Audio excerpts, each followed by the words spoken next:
The American Revolution mirrored the French Revolution in so many ways.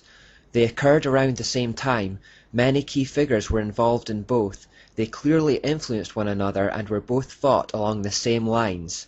The deep and unmistakable undercurrent of Freemasonry was involved with both revolutions. Masonic Grand Master Benjamin Franklin, for example, was known to have used his contacts within the fraternity to gain influence with the French so that they would help with the American war effort. One of the key players was a French general and Freemason called Marquis de Lafayette, who is today considered to be an American hero. He left the French army for America to fight against the British, and some have said that without his aid, the war could not have been won. If true, then that one Masonic link alone changed the course of history. George Washington and many of the other generals of the American Revolution were also Freemasons. When Washington was sworn in as the first president, he took his oath on a Masonic Bible taken from his own lodge. That same Bible has since been used for the inaugurations of many other American presidents. The Boston Tea Party, where a large revolt against British taxation occurred, and which initiated a series of events that led directly to the American Revolution, was concocted by men in the Green Dragon Tavern, a well-known meeting place of Freemasons such as Paul Revere. It was in fact often referred to as the Freemasons' Arms, or the headquarters of the Revolution. The undercurrent of Freemasonry was as unmistakable in the American Revolution as it was in the French. This fact helps explain a phenomenon that confused me for a long time regarding the Founding Fathers of the US.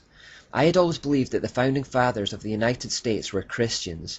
American Christians often claim them as such, and I've often heard it preached from American churches. And that isn't the unusual part. When you read the words of the Founding Fathers, it's easy to come to that conclusion. After all the presidents mention God and give him honor in their inauguration speeches, and there are a myriad of other quotations from early American leaders which highlight their belief in God's supremacy over the nation. The confusing part is that American atheists also claim the Founding Fathers were atheists, and what is more, they can produce direct quotations of their own to support their position as well. We have this unique situation where the Founding Fathers have managed to become all things to all men. To atheists, they were atheists. To Christians, they were Christians. Take John Adams, the second President of the United States, for example. He is quoted as saying, "20 times in the course of my late reading have I been upon the point of breaking out. This would be the best of all possible worlds if there were no religion in it." Atheists love that quotation. It was also during his administration that the Treaty of Peace and Friendship was drawn up, which states in Article 11 that the government of the United States of America is not in any sense founded on the Christian religion. Adams also said, "The divinity of Jesus is made a convenient cover for absurdity. Nowhere in the Gospels do we find a precept for creeds, confessions, oaths, doctrines, and whole cartloads of other foolish trumpery that we find in Christianity." So he didn't have much time for Christianity, right? But then we find him writing in a letter to Thomas Jefferson, "The general principles on which the Fathers achieved independence were the principles of Christianity. I will avow that I then believed, and now believe, that those general principles of Christianity are as eternal and immutable as the existence and attributes of God, and that those principles of liberty are as unalterable as human nature." Or what about his letter to F.A. van der Kemp? "Jesus is benevolence personified, an example for all men. The Christian religion, in its primitive purity and simplicity, I have entertained for more than 60 years. It is the religion of reason, equity, and love. It is the religion of the head and the heart."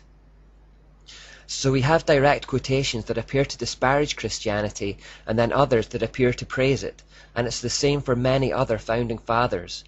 This apparent contradiction can only begin to be ironed out when you consider the time period in which the USA was founded. It was that time of transition in the Enlightenment between faith and science, the time when deism gave people a form of God that was diminished and cloudy, and where people were starting to turn towards science for answers. Where God ended and where science began was still being worked out at that time, and indeed each of the early American leaders had different ideas on that.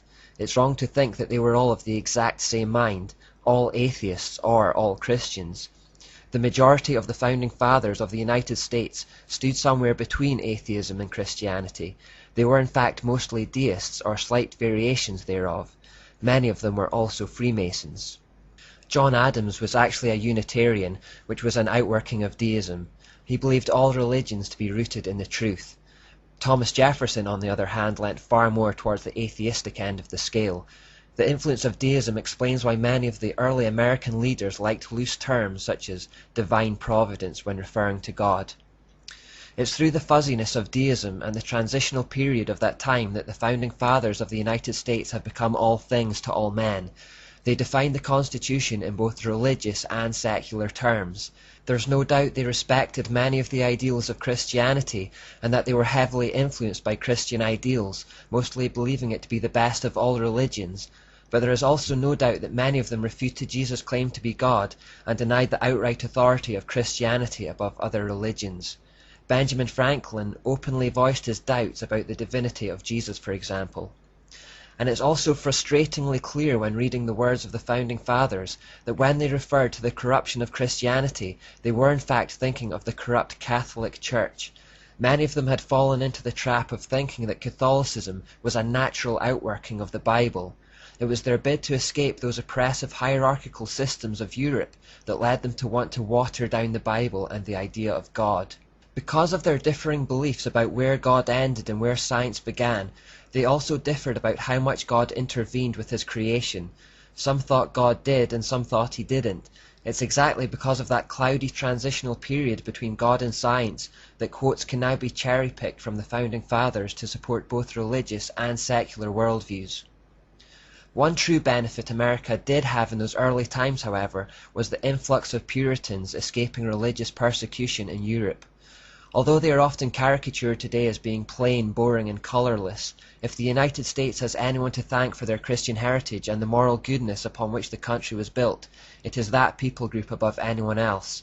They too hated the oppressive hierarchical system of Europe, but rather than try to water down God or the Bible, they recognised that the corrupt Catholic system had nothing to do with the Bible at all.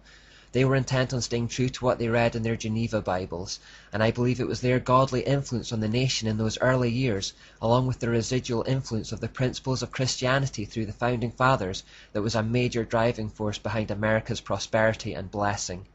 It's important we establish that before going on to look at the Masonic influence in the United States.